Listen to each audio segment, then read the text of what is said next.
أعوذ بالله من الشيطان اللعين الرجيم بسم الله الرحمن الرحيم لا حول ولا قوة إلا بالله العلي العظيم الحمد لله رب العالمين والصلاة والسلام على أشرف الأنبياء والمرسلين حبيب إلهنا وشفيع ذنوبنا وطبيب قلوبنا أبي القاسم المصطفى محمد اللهم صل على محمد وآل محمد وعلى أهل بيته الطيبين الطاهرين المعصومين المكرمين الهداة المهديين سيما بقية الله في السماوات والأراضين. قال الله تبارك وتعالى في القرآن الكريم: ومن آياته خلق السماوات والأرض واختلاف ألسنتكم وألوانكم إن في ذلك لآيات للعالمين. صدق الله العلي العظيم. Respected brothers and sisters, Assalamu alaikum wa rahmatullahi wa barakatuh. I pray to Allah subhanahu wa ta'ala that you and your loved ones and your family are at the best state of health and iman. After Ramadan, I'm grateful for having this opportunity once again to ask ourselves how much of the blessings of Ramadan we were able to attain and how we can, inshallah, maintain and keep up with the spirit of spirituality and taqwa and piety through Ramadan, through the rest of the year, inshallah. The subject of tonight is relevant to our current atmosphere.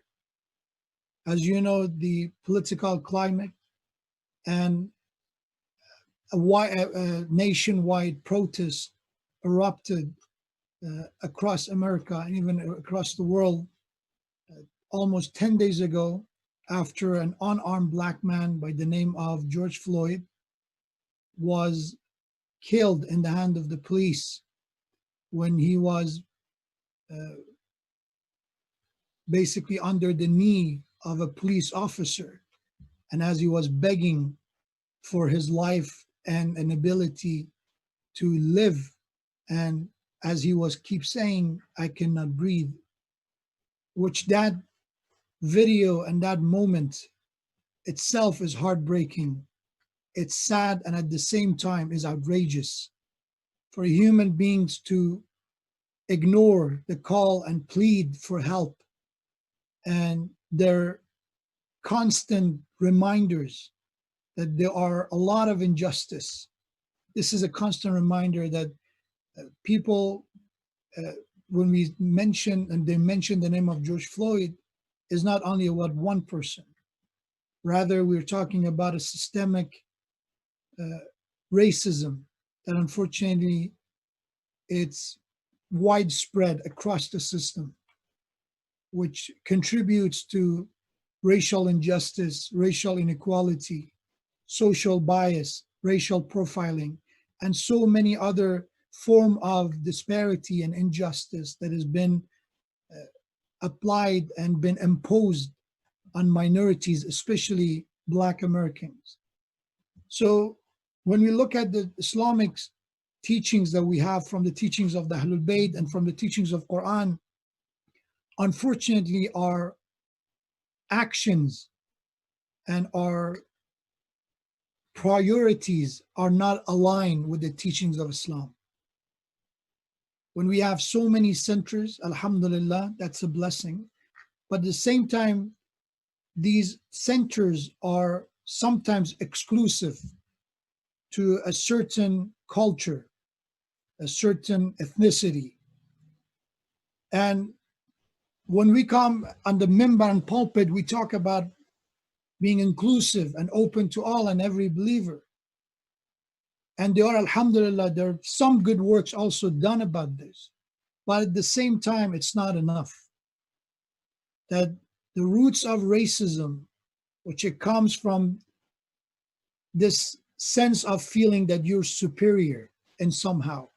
The definition of racism is that if someone considered their race, ethnicity, to be superior or other races to be inferior, that is the definition of racism. And it is a close link between bigotry and racism. For somebody that they are so focused on their own opinion that everyone else's opinion, everybody else's logic is not appealing to them. That the bigot insists on their ignorance and on their commitment to falsehood. When we talk about Abu Jahl as an example in history of someone who was so fixated on his ignorance that he was called Abu Jahl, the father of ignorance. He was titled that because of his fixation on supporting the falsehood. That he will not admit the truth. He will insist on his ideology, on his wrong ideology and backward mentality. Unfortunately, that still exists among us. And before doing anything else, before we point finger at what's happening around us with maybe people who are racist in their own way and form, we have to look inward. Introspection has to be there to, first of all, ask ourselves how much we are part of the problem. Especially when we talk about our communities, our Islamic centers, our masajid. It's very sad when we go to a center, and this is you can imagine any place. And I hope there is no such center out there, but unfortunately is that the reality, it's far further from the truth. The reality is far further away from these dreams, that we have a community that is so welcoming. That when you go there, because of your race, because of your ethnicity, you don't feel that you are somehow marginalized. Somehow you are, God forbid, disfranchised because of your race or because of your ethnicity. So tonight, my subject is about one word, and that word is asabiyya. Asabiyya, which we can translate roughly as bigotry and prejudice. There are underlying cause that leads to this sense of feeling that you're superior to others. You have that Isa alayhi salam, he was addressing his disciples, Hawariyin, and he said that I was able to cure the blind. He said to his disciples, I was able to revive the dead.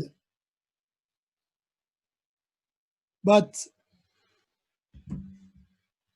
although I was able to cure so many diseases, I was not successful to cure one illness. And his disciples and Hawariyin asked him, O Messenger of God, Ya Isa alayhi salam, what was that? Who are those people with what illness? And he said, I was not able to cure foolishness. I was not able to help the fools. And then he continued, and they asked, who are these fools? What is this foolishness that you're referring to? And Isa alayhi salam said, this is a riwayah narrated from Imam Sadiq alayhi salam from Isa alayhi salam. And Isa alayhi salam answered that foolishness is that for somebody to consider themselves superior to others. It's for someone to walk out of their house, to leave their house, and they walk on earth and assuming that they are better than others. This mentality, it contributes to prejudice, racism, and bigotry.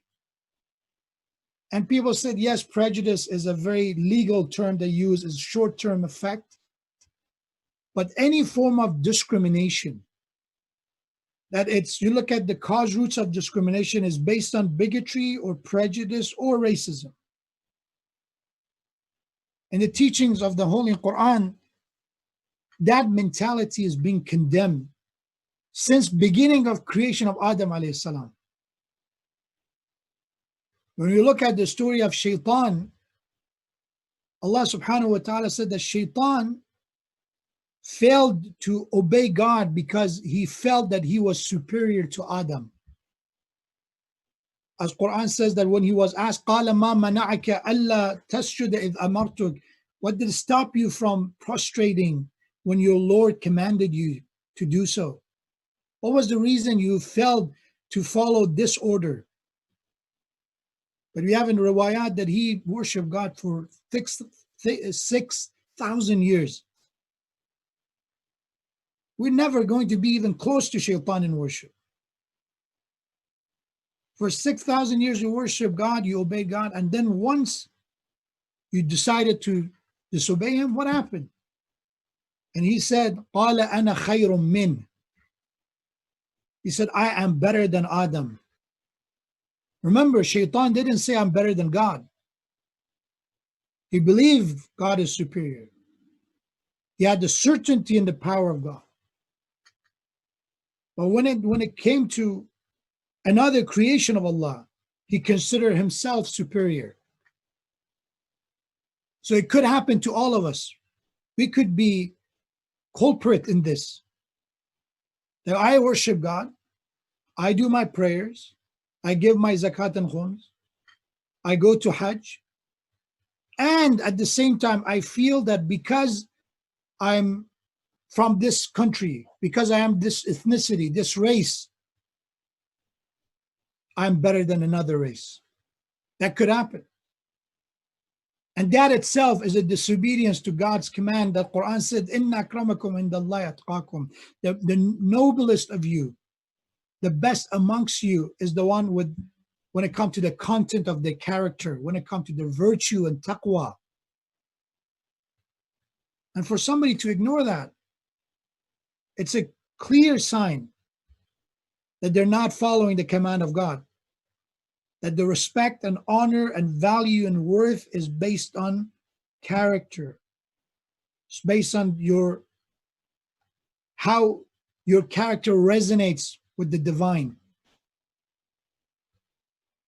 And instead of your race or ethnicity or your ancestry. You could have the best of ancestry, but you can decide to go on the wrong path yourself. Nuh alayhi salam's son. When we look at the children of Ahlul Bayt alayhi salam, not all of them were on the same path. Remember, after the shahadat of Imam Sadiq alayhi salatu wasalam, uncle of Imam Musa ibn Ja'far, uncle, this means the brother of Imam Ja'far al-Sadiq alayhi salam. So he is son of the Imam as well. The uncle of Imam Musa ibn Ja'far denied imamat of Imam Musa ibn Ja'far. And he created one school of thought there. Same thing happened with the 12 Imam. So we have to ask ourselves, are we following the command of Quran, or like Shaitan, that he considered himself better than Adam? And then he said, خَلَقْتَنِي مِن نَارٍ وَخَلَقْتَهُ مِن طِينٍ. You created me from fire and you created him from clay. Such a superficial argument that why I am better. Talking about my origin, where I came from. See, I came from fire. And for somebody said, because I came from that country, I came from that background, I came from that race or ethnicity. And it's nothing about my akhlaq or my manners or my performance or my action. No. It's about my origin. That was the shaitan's argument. And the teaching of Allah subhanahu wa ta'ala in Islam is very clear about it. But unfortunately, our character, and I speak about myself before anyone else, that our actions is not a great representation of our faith. That since the birth of Islam, for more than 1400 years ago, racism existed. Even before that, slavery existed. Racism existed. It's not a new thing. As you can see right now, if it came to this threshold of people speaking up, that they say we cannot stay quiet, that our son and our daughters could be the next victim of police brutality or this injustice, this broken system. They spoke up because they said enough is enough. Yes, every life matters, but you talk about Black lives because that is the one that is being sacrificed. That is the one that is being stripped away. Their lives is the one that is looted every day. If they're asleep at their home, if they are shopping, if they are even in a toy store, if they went for a jog or for a run, and they did nothing wrong. That's why you said that mattered, because for so long that life was threatened and was taken away from them. That's why they said Black Lives Matter. That's why we talk about women's rights, because women were oppressed. You don't talk about something that is default. You talk about what's wrong with the system. You focus on the problem. When you talk about the vaccine right now, so okay, and right now every channel, a lot of these big pharmaceuticals, all of them, they focus on coronavirus. It doesn't mean that cancer stopped. Doesn't mean the rest of the disease are cured. But that is the issue right now. That is what we're dealing with. That's the urgency is there to deal with this pandemic. Same as about when you say all lives matter, yes, but the urgency right now is about the minority, the Black community. They are marginalized and disfranchised because of that, because of the race. So next time we say and repeat others, what others say, remember that. To say that Black Lives Matter is not about ignoring and not caring about other lives. It's about focusing on the issue at hand, the urgency that it needs. The reform is required and needed. And that reformation is needed for our communities as well. That's, if you said no, everything is fine with us. We're doing everything right. We pray, we worship, and there's no issue with the way we do things. We are lying to ourselves. Because aside from racism, even tribalism, nationalism, the extreme form of that still exists in our communities, in our Islamic centers. That is, instead of taqwa, tribe, nationality, ethnicity matters. That for somebody to go to a community and they don't feel welcome.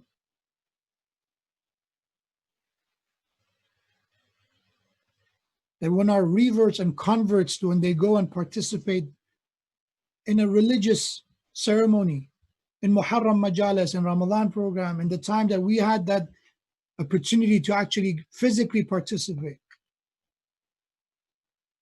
when they feel that they are isolated, they're neglected, nobody talks to them.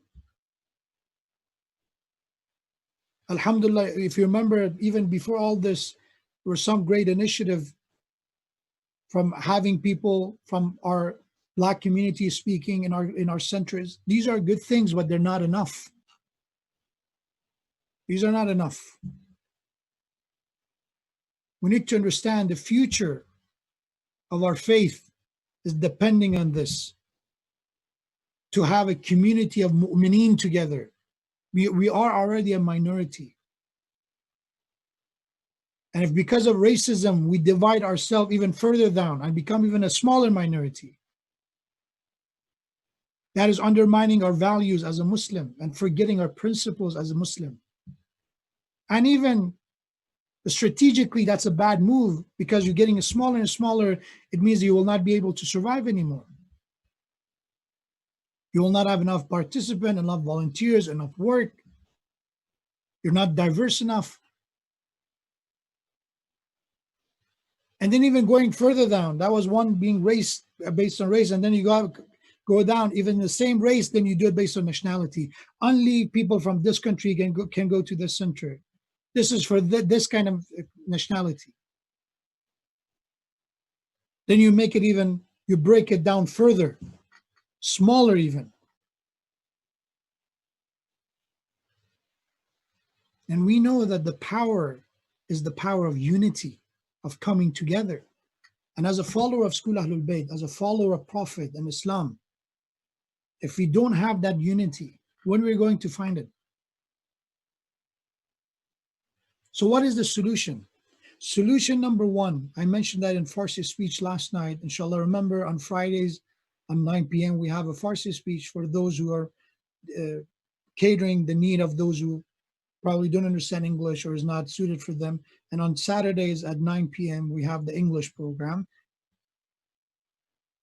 So last night I also mentioned the same thing. First step is to admit there is a problem.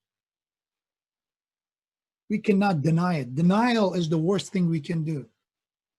No, we're good. We're fine. Others are the problem.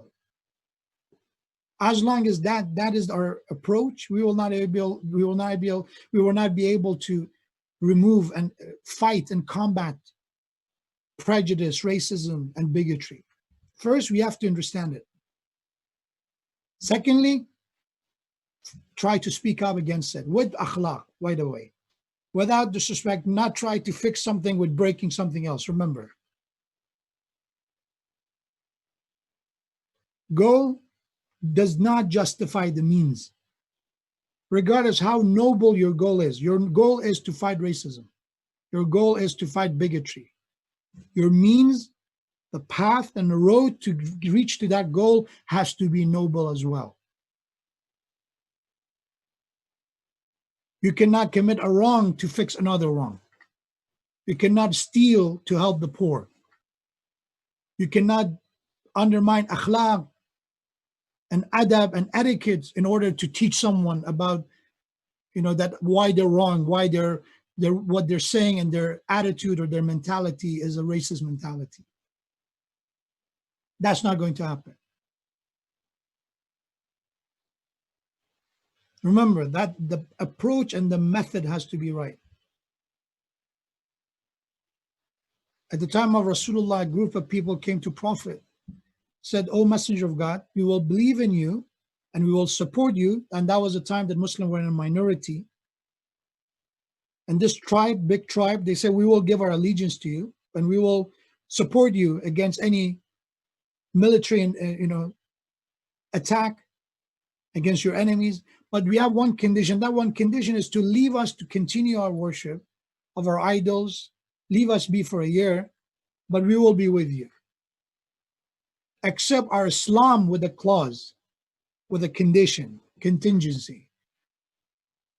And Rasulullah said, if you want to be Muslim is about believing La ilaha illallah, rejection of any God beside him. So you can continue your path, but that's not going to be Islam. And we're not here to negotiate on Tawheed. So it means we're not going to get your help because we need support and negotiate the haqq. The means has to be right.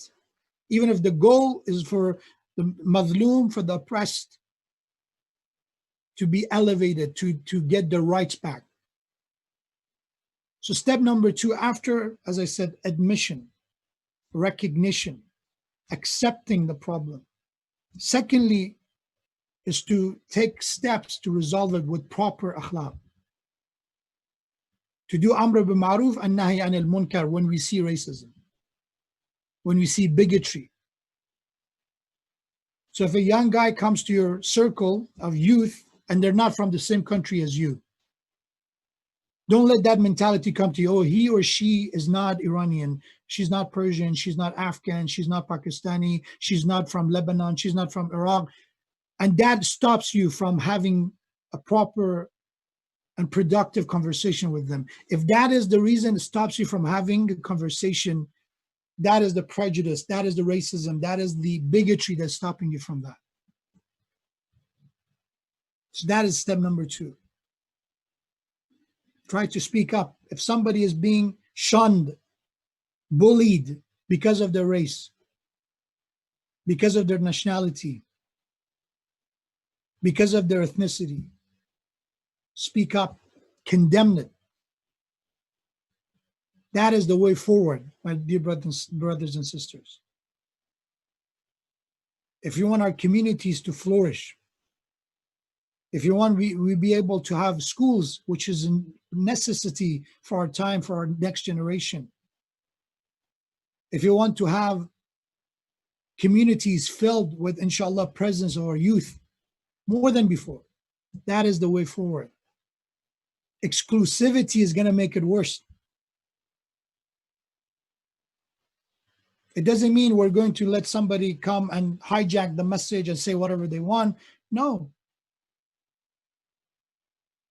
But at the same time, somebody should not be isolated and ignored because of an irrelevant matter such as ethnicity or race.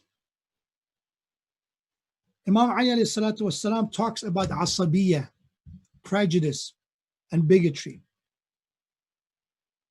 This is in Nahjul Balagha, Sermon 192. Imam alayhi salam said, فَافْتَخَرَ عَلَىٰ آدَمَ بِخَلْقِهِ. Speaking about shaitan, Imam alayhi salam elaborated on the story of shaitan to learn lessons.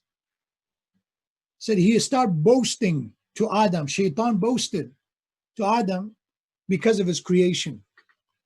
وَتَعَصَّبَ عَلَيْهِ لِأَصْلِهِ. And he expressed that prejudice and bigotry, ta'assub, because of his origin. فَعَدُوُّ اللَّهِ إِمَامُ الْمُتَعَصِّبِينَ. So this enemy of God, shaitan, is the leader, is the imam of anyone who's prejudiced. A bigot, their imam and leader is shaitan. Subhanallah, Amir al-Mu'min's word is clear. وَسَلَفُ الْمُسْتَكْبِرِينَ. And he is the head of the arrogance and those who are mustakbir. الَّذِي وَضَعَ أَسَاسَ الْعَصَبِيَّةِ. He is the one who placed the foundation of bigotry and prejudice. وَنَازَعَ اللَّهَ رِدَاءَ الْجَبْرِيَّةِ وَادَّرَعَ لِبَاسَ التَّعَزُّزِ وَخَلَعَ غِنَاءَ التَّذَلُّلِ. This is what is the bigotry about. So for somebody to go to that path, they are choosing the path of shaitan. And there are more about this subject.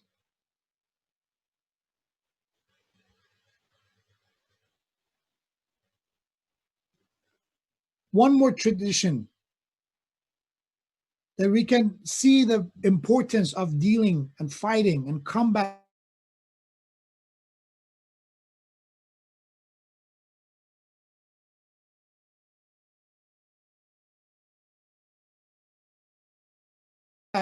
prejudice and bigotry. Imam alayhi salam said, "Ama dinu yajma'ukum." If you have religion, if you have faith, this faith has to bring you together. Remember the hadith of Imam Ali alayhi salam, we talked about that in Ramadan. Who are the Shia and the followers of Ali alayhi salam and Ahlul Bayt? Imam alayhi salam said, "Shi'atuna al-mutahabbuna fi mawaddatina." They love one another because of our mawadda. My brother, my sister, remember the Shia and the follower of Ali alayhi salam is the follower of Rasulullah, is a follower of Quran, is a Muslim. But if you want to learn Islam through teachings of the Prophet, Quran, and through the teaching of the student of the Prophet, Ali alayhi salam, Imam Ali alayhi salam said, our Shia, our path is for someone that they love one another through our love. that you love your Persian brothers and sisters, you love your Afghan, you love your Pakistani, Indian, Iraqi, Lebanese, African American, Black, Latino. If they are sharing the love of Ahlul Bayt, we love them, and that's the way it works. Al-mutazawiruna fi ihya amrina, they visit one another. They visit one another in order to revive our message. So may Allah inshallah give us the tawfiq to not escape and run away from reality.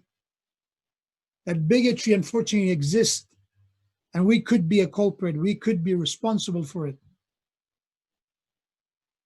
Identify, recognize it, admit and accept the problem, and then we will be able to look for the cure and solution. Secondly, do amr bil ma'ruf nahy anil munkar. When you see racism, when you see bigotry, when you see prejudice, discrimination, double standard, first in your own behavior, in your own actions, and then in others, speak up. Everyone wants justice. Everyone wants fair treatment. Everybody hates discrimination. As Muslims, we can speak for that. So our brothers and sisters in Black community, we are standing with you the same way our master Abu Abdullah Hussein alayhi salam stood for justice. And that's the way millions of people are inspired by his stand for justice.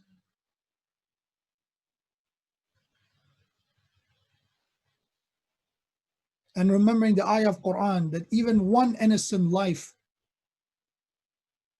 one life matters. That if we are a bystander and we don't care about the loss of life of one person, one human being, is as all humanity died. Because that is the way things continue. That is the way that this vicious cycle continue to exist. If we don't speak up, more George Floyd and Ahmad Arbery and Breonna Taylor is going to die if we don't speak up.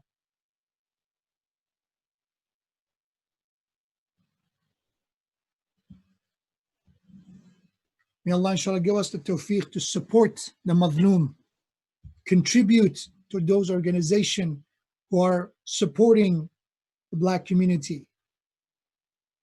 Muslim Arc is one organization that the Muslims are, is a Muslim Arc, is Muslim Anti-Racism Collaborative. You can go to their website, there are ways you can volunteer and help. And we have, alhamdulillah, youth of our community working with them. Muslim Arc, ARC.org. And any other community, any other organization that they're helping. And remember, next time, when somebody who's coming to our community is not from our country, when I say from our country, I mean from our parents' country, from our great-grandfather's country, your heritage. If they're not from that, don't let that to be a reason to show them a cold shoulder, to ignore them. Because that itself contributes to the problem, is a form of bigotry, is a form of prejudice.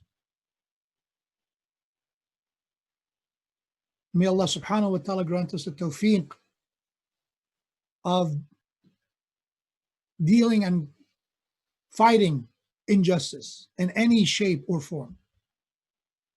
May Allah subhanahu wa ta'ala hasten the return of the Imam of our time, Imam Sahib al-Asr wal-Zaman, the savior for humanity, the one who will be accompanied with Jesus alayhi salam to bring the justice and help us to be the supporter and helpers of that justice, that universal justice for all.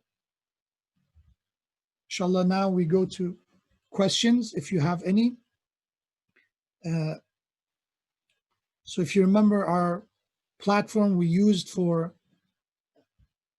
questions and answers was a Slido. I would like to thank everyone for participating.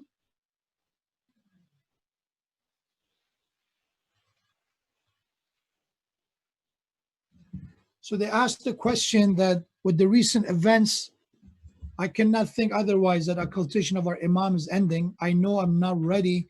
What can I do to get ready for his return? We have that our understanding should be that the Zuhur is always near. That should be our mentality to be prepared. If you think you're not ready, that's fine. Because if for somebody to think that they are ready, that itself, that overconfidence could be a problem. But what you have to do is just focus on priorities, focus on what is obligation. Don't let details distract you. Focus on your obligations. What are my wajibat? What are my responsibilities? And fulfill those duties. Because if Imam alayhi salam comes, his main objective is to revive the message of God. And the priorities goes to the wajibat. And then focus on muharramat, to prohibition, the forbidden acts that leads to corruption of the soul. Focus on these two. Don't overwhelm yourself with details. If let's say if your biggest challenge is having a bad tongue, you cannot control your tongue, or you have short temper, focus on the big problem. Not about, I should wear a white shirt, or should I wear, a kufi when I pray. Don't focus on the details. Focus on what is most important. And inshallah, ask Allah subhanahu wa ta'ala for help and support. Educate yourself on your responsibilities as a Muslim, which means being a person who individually is responsible. You take care of yourself, you take care of your health and your soul, and also you are a socially responsible human being. You care for the society's well-being at large, and you try to contribute for the well-being of the society and community overall. It's not just I'm selfish and I only care about myself. I do care about myself. Because in order to help others, first I have to be able to take care of myself. And then at the same time, I also have that ambition and that goal, inshallah, to help others and society at large. So inshallah, that would be the way. But if you are looking for a date, or if you came to your mind that tomorrow or 10 month or a year, that should not be the way. But feeling that the coming of the Imam, if the coming of the Imam is near, that is fine. We always have to be ready for the coming of the Imam. And we pray for the ta'jeel and the hastening in that time. But don't specify a time. That is not right and permissible. Inshallah, that's enough. They asked another one, can you put unwanted bread or food in composite? Try to avoid being wasteful. We have, especially about the bread, we have traditions that, because it has a kind of a sacred place in diet of a believer, that you should be very respectful toward bread especially. But it doesn't mean you can't waste the rest of type of food or vegetable or fruit or anything. But if there is a way to avoid wasting it, or even if we can use it for, like somehow recycling it, if you can give it to animals without, hurting them and all that, do that. But if there's no other way to deal with it, then you can. But try to avoid producing waste, especially unnecessary waste. Cooking so much, buying so much, and then throwing them out, especially all because they're cheap. Being wasteful is from the characters of the brothers of shaitan. Inna al-mubaddirin kanu ikhwana shayateen. Bodies of shaitan, they're wasteful of their time, wasteful of their life, of their money, of their, let's say, even food or anything else, any kind of waste. especially right now when we are talking about a large proportion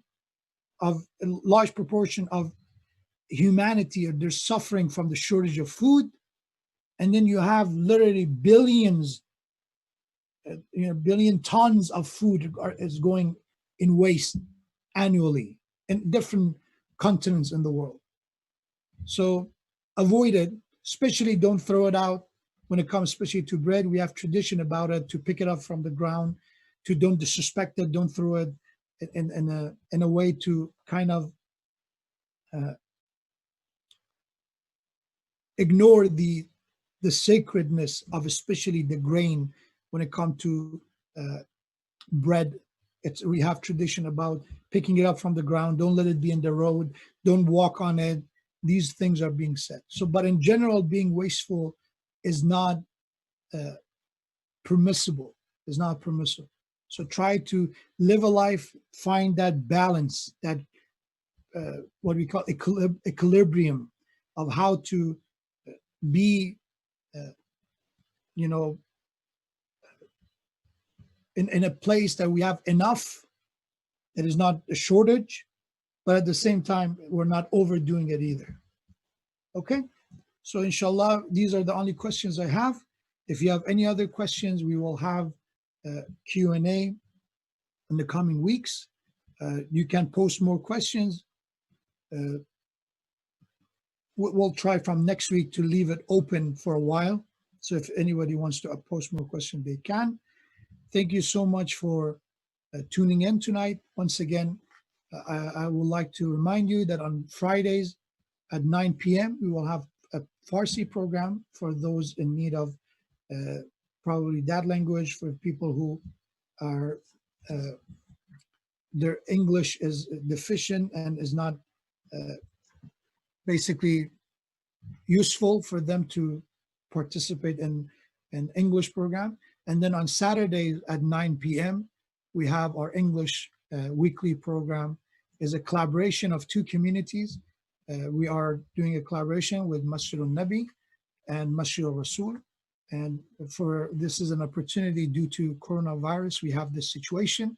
One thing is that people ask me about when we will reopen mosques, Masjid Rasul and Masjid al-Nabi.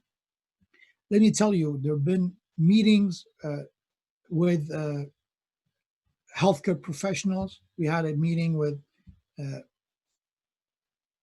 basically leaders of some of the centers, and they talk about that California, they have this regulations and guidelines in order to reopen house of worships, including masajid. They're 12-page long. There's so many detail, including that certain people cannot come, only 20 to 25% capacity of a masjid can be used. You have to sign up. They even recommend signing up a waiver, kind of a liability waiver form. There is, there should not be any kind of cooking or food or doing things in that area of the food in general. And nothing has to be served. There should be a temperature check. There's so much, by the way, let me tell you, there's so much that has to be done. And at the same time, when they had this meeting, there was this prediction that there's going to be a second wave of coronavirus cases, which we are right now, according to reports and a statistic, California already was hit with the second wave.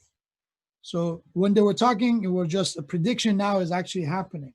So the decision was, we're not going to risk anyone's life, because according to Ayatollah Sistani and many of our ulama and scholars, it is important to give priority to follow the advice of the healthcare professionals.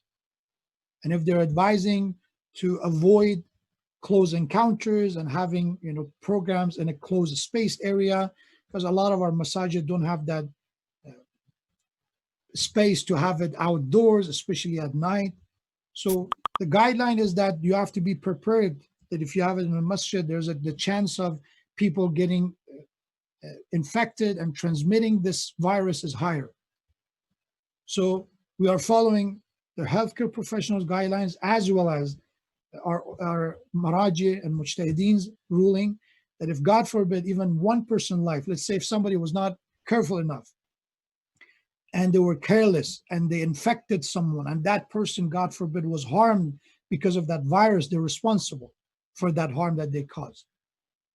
So just make sure, if you're asking about the reopening right now, the decision is that we're not going to reopen until we have enough information and we have that assurance from the healthcare community that they are telling us that it's safe to reopen. At this moment, the decision is, especially with the return and the second wave of coronavirus cases, we're continue to having our programs online, because anyway, even if those centers that they reopen, they're not going to have it in full capacity. Is going to be limited to, let's say if there's a 70 people capacity for the space, only 10 or 12 people or 13 people can participate. And the rest has to stay at home and watch it at home. So it means that still we have to have online broadcasting. And also people over 60 years old, 60 to 65 years old, they should not come because they're vulnerable. Children should not come because it's hard to control them. So as more and more we look into it, we have a lot of families coming with their children. If their children are not coming, they cannot come either. Same thing with the elderly. So I think at this moment, the safest decision that it was made by the leaders of communities is to not reopen these two centers as we talk until, inshallah, we have more information. You will be updated if it was any change of plan. But until that day, stay safe. This pandemic, unfortunately, is not over. Still, there's no cure. Still, there's no vaccine. Just make sure to stay safe and be cautious. Wash your hand. Wear a mask in order to avoid, God forbid, spreading the virus. If you are asymptomatic, just follow the guideline. This issue still is at hand, but try to be safe. And at the same time, it doesn't. You have, alhamdulillah, there was some loosening in some of these regulations. You can go for a walk. There's some parks that are open. Try to do those activities that, inshallah, are necessary. And sometimes, going outdoor is necessary for your well-being as well. But just understand that we're not. I personally cannot afford risking anyone's life, even one person. So until that time, please follow our programs online. Look at the websites of our both communities. There are updates about our programs, weekly programs. You can subscribe to our email list. You can go to the website of Hijrat Foundation and Masjid Rasul and subscribe to the email list. And you will find a weekly email letting you know about the details of every week program. So for now, remember, Friday at 9 p.m., we have Farsi program, and we have English program at 9 p.m. on Saturday. Friday, 9 p.m. Farsi program, Saturday, 9 p.m. English program. Thank you so much. May Allah subhanahu wa ta'ala grant us forgiveness in dunya and akhirah, and may Allah subhanahu wa ta'ala once again hasten in the reappearance of the Imam of our time, Imam Sahib al-Asr al-Zaman, inshallah. Wassalamu alaikum wa rahmatullahi